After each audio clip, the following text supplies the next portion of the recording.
Trees. They've been throwing shade for millions of years, mostly from the sun. Although, you should hear what they said about your man. But chances are, if you live in a low-income neighborhood, trees are harder to find than an employee restroom at an Amazon fulfillment center. Why, you ask? Come on, you know the answer. Say it with me. Racism.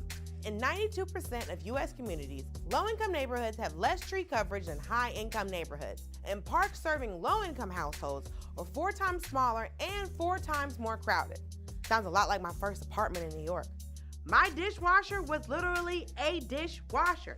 I could only clean them one at a time. And I know what you're thinking. Dulce, don't people choose where they live? Isn't green space random? How do you keep your eyebrows so poppin'? These are all great questions. First of all, my mama. Second, the disparity in tree coverage isn't random. It's connected to a racist practice called redlining, which began in the 1930s.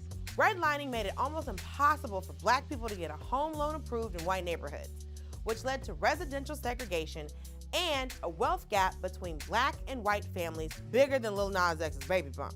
And because poor Black neighborhoods were poor and Black, cities didn't want to waste resources on them, and that included trees and parks. That effect is still felt today.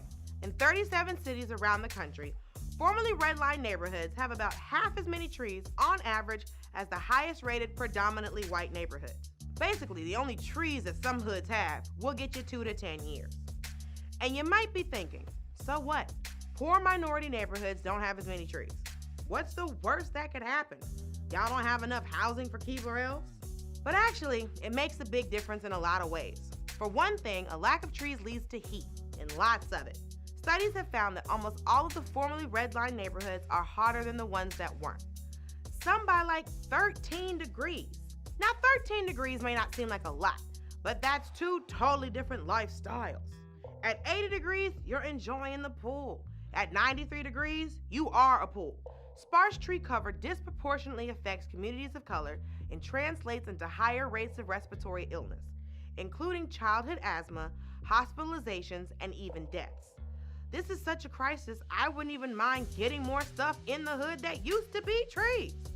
I mean, let's stack some loose leaf paper on the corner and see if that helps. And while communities of color are the most impacted by all this, adding more trees and parks would benefit everyone, because trees might not look like big-ass air filters, but that's exactly what they are and what they do. Just think of a park as being full of Dyson air purifiers. Not to mention that green spaces help regulate floodwaters and even reduce crime, because it's pretty hard to be in a gang when you have a bunch of parks nearby. How you gonna be tough during the fall? Like, hey man, I wanna pick up that 9, but the leaves are changing. It's so pretty. Yo, let's go pick some apples. So the next time you see a vacant lot or empty plot of land in your city, ask yourself, why isn't there a park there? Better yet, ask your local officials, because we need more trees in urban spaces, starting with my apartment. I'm gonna get one way or another, because that Dyson, too expensive.